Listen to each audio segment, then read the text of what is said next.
Bonjour à tous, j'espère que vous allez excellemment bien et aujourd'hui on va parler Formula E, c'est vrai que ça arrive avec un petit peu de retard, on va faire le débrief du e-prix du Mexique, c'était sur le circuit de la Formule 1, donc légèrement modifié bien entendu le circuit de la Formule 1, parce qu'avec quelques petits bouts différents.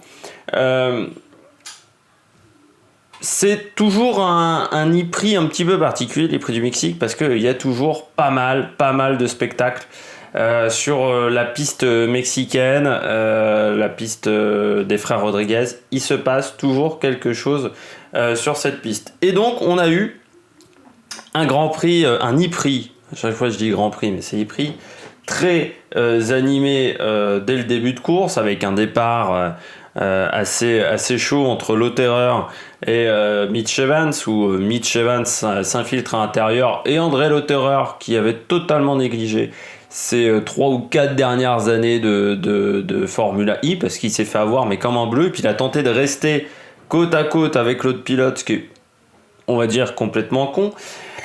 Donc voilà, un e-prix où il y a eu pas mal de crash. On reviendra sur Van Dorn et surtout sur De Vries qui se sont crashés, mais si on regarde le résultat, Makingwa qui nous en a fait une belle en se crashant tout seul. Nico Müller également, bon Massa, enfin il y a eu plein de pilotes qui ont eu des petits soucis lors de cette course. On va revenir sur les tops et flops comme d'habitude, et puis voilà, on va faire le débrief de cette 4e course de la saison et commence tout de suite par Jean-Éric Vergne. Week-end qui avait pas très bien débuté pour Jean-Éric Vergne.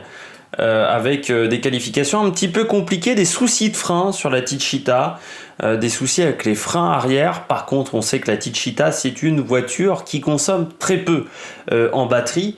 Ça a toujours été sa force depuis très longtemps et elle peut rouler sur un très très bon rythme sans consommer énormément de batterie. Et en Formula E, surtout depuis 2 ans, c'est devenu, enfin c'était déjà le cas avant, hein, mais c'est devenu vraiment encore plus primordial.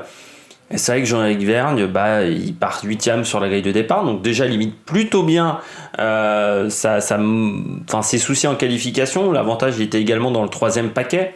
Vous savez qu'en Formula E, on se qualifie selon son groupe de qualification dépend de sa place au championnat. Plus vous êtes loin, plus vous partez dans un groupe élevé, donc 3 ou 4 si vous êtes mal classé, et donc vous avez une piste qui a la gomme et qui a beaucoup moins de poussière que si vous partez dans les premiers. Et donc ça a été forcément un avantage pour Jean-Éric Vergne, mais certains pilotes n'ont pas réussi à s'en servir de manière efficace de cette règle. Et puis après en course, il n'avait pas un rythme exceptionnel. Bon voilà, surtout par rapport à son coéquipier Antonio Félix da Costa. Mais il a fait sa course. Il n'a pas toujours été aidé non plus par le travail d'équipe de DS qui a parfois été bon, a parfois été catastrophique. Voilà, le travail d'équipe, c'est-à-dire que ils se sont retardés à certains moments, les deux pilotes Vergne et D'Acosta, en prenant à un moment le boost. Vous savez que le boost est sur une partie de la piste. Et là, ils se sont gênés, en fait, tout simplement à un moment en prenant le boost. Donc c'est un peu dommage. Alors que je pense que s'ils n'avaient pas eu ces problèmes-là, peut-être que Jean-Éric Vergne aurait pu finir devant Buemi, même si on sent qu'en fin de course il a diminué de rythme parce qu'il consommait quand même un petit peu de batterie. Mais il a fait une course intelligente, il ne s'est pas affolé sur les premiers tours, il est resté calme, et puis ensuite il a dépassé quelques pilotes. Mais ça a été plutôt calme, on va dire. Il a dépassé l'auteur, mais il n'a pas fait beaucoup de dépassements non plus en course. Il a été très prudent, mais voilà, il a pris des points. Il savait qu'il n'avait pas un très bon rythme, donc son objectif c'était de prendre des points sur cette course. On passe maintenant aux autres pilotes qui ont plutôt fait un bon e-prix, mais qui sont étrangers, qui ne sont pas foncièrement français. C'est notre ami Mitch Evans. Mitch Evans qui a fait une très belle course. C'était pas simple pour Mitch Evans, qui a dû faire. Alors voilà, lui il a eu l'avantage également de partir dans les derniers groupes de qualification. Donc en qualification, il se qualifie pour les Super Pole. En Super Pole, Il est devancé par André Lotterer, mais il fait un très bon travail par rapport à André Lotterer. Il fait vraiment une très bonne course. Et puis derrière, moi je l'ai trouvé il fait une très bonne qualification, mais par exemple en course, il a fait une très très bonne course. Très bon départ face à Lotterer, et puis ensuite il a essayé d'avoir un écart de 3-4 secondes par rapport au mec qui était derrière, donc c'était Buemi pendant une grande partie de la course. Il y a eu un safety car, pas grave, il a réussi à recréer son avance assez facilement. Il avait vraiment un gap en performance plutôt important par rapport à ses adversaires, et il a eu une course, je vais pas dire tranquille, mais presque, parce qu'il n'a jamais été menacé. Il a été menaçant au départ sur le terrain, mais c'était viril, mais correct.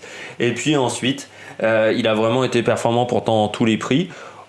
Vraiment, il a montré de l'intelligence de course, alors qu'il n'est pas vieux, Mitch Evans, parce qu'on a l'impression qu'il est là depuis très longtemps en Formula I, mais il a commencé en Formula I, il avait 20 ans ou 21 ans.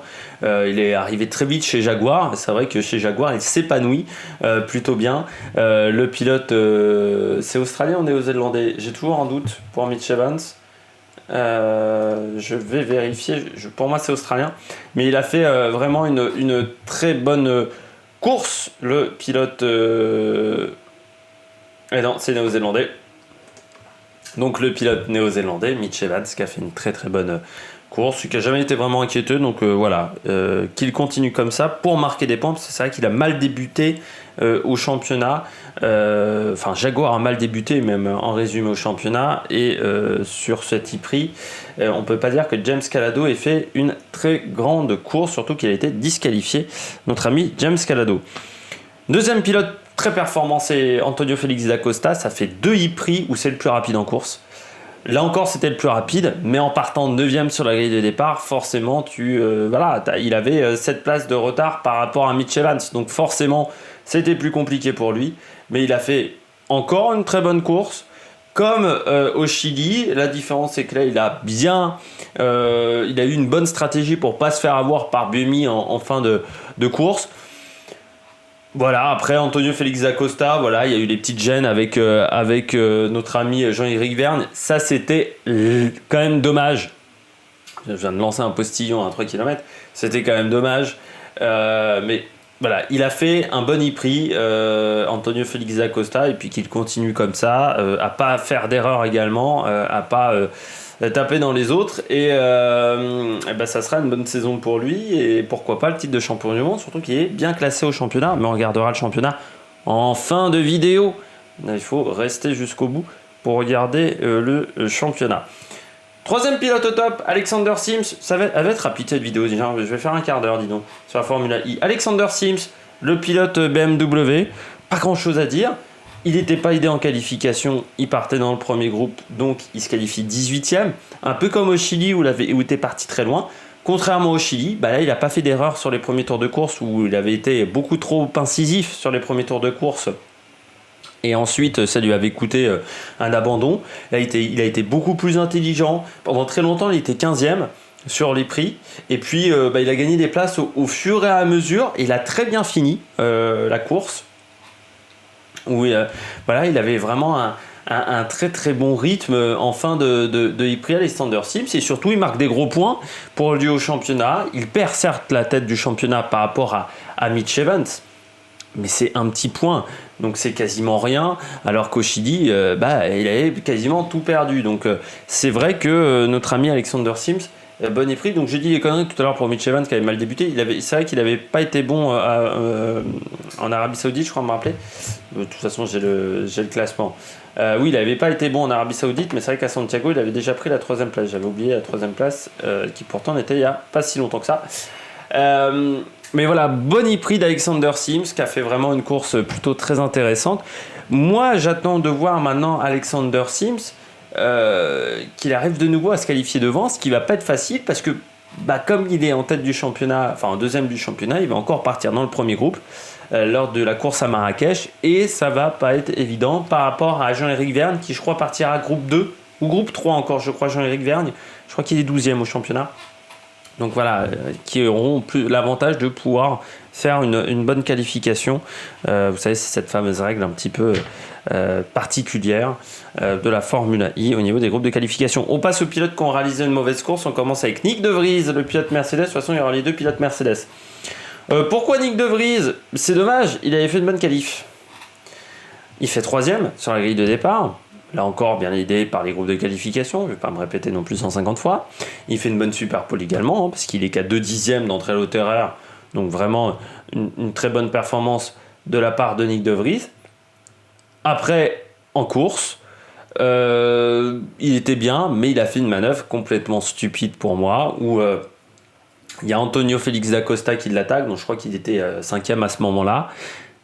Il défend en allant quasiment le mettre dans le mur, alors que quand vous voyez la ligne de départ et d'arrivée du Grand Prix du Mexique, c'est quand même plutôt large, à cet endroit de la piste, donc il va le foutre quasiment dans le mur. Et ensuite, pour repartir totalement de l'autre côté, donc le mur est à droite, il va repartir complètement à gauche, dans la poussière. Il freine comme si la piste était gommée, sauf qu'il est en plein dans la poussière, donc il rate son point de freinage. Et il rentre dans le pauvre Robin Fringe, qui n'avait rien demandé pour une fois, le pilote néerlandais. C'est dommage parce qu'il pouvait faire 6ème ou 7ème, donc c'était des points importants pour Mercedes. Et il fait une erreur un petit peu stupide, le pilote néerlandais, comme son coéquipier Stoffel Vandoorne, qui tape le mur à 5 minutes de la fin, je crois. Je sais plus, je l'ai noté le crash de... non, je l'ai pas noté le crash de Vandoorne. Mais oui, il se crash enfin vraiment en fin de course, en fin d'E-Prix, alors qu'il tenait une bonne 5ème place, qu'il n'était pas vraiment mis sous pression.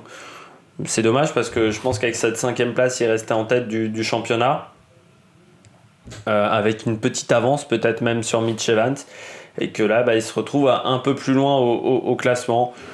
C'est dommage parce que voilà, la performance était plutôt là sur le week-end. Il avait plutôt pris... Enfin voilà, il avait fait avec les moyens du bord une bonne 10ème place en qualification, malgré le fait qu'il partait dans le groupe 1.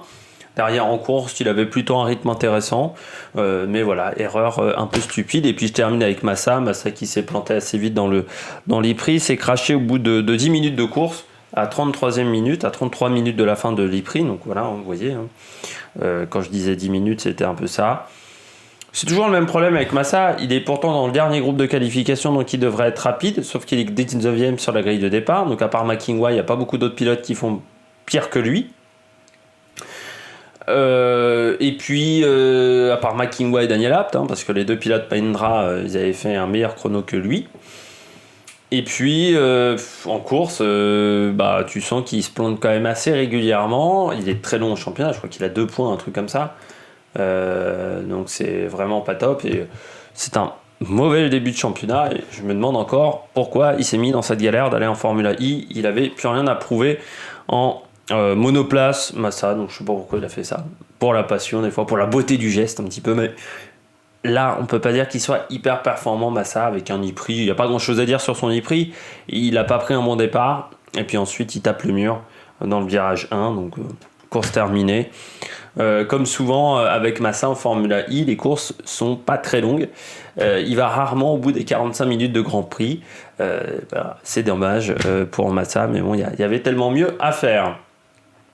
Eh bien, comme à chaque débrief sport mécanique, on passe au classement et on débute avec le classement pilote. Une vidéo qui va être incroyable, elle va faire un quart d'heure. Classement pilote, donc Mitch Evans, comme je vous l'ai dit, avec 47 points, 1 point d'avance sur Alexander Sims.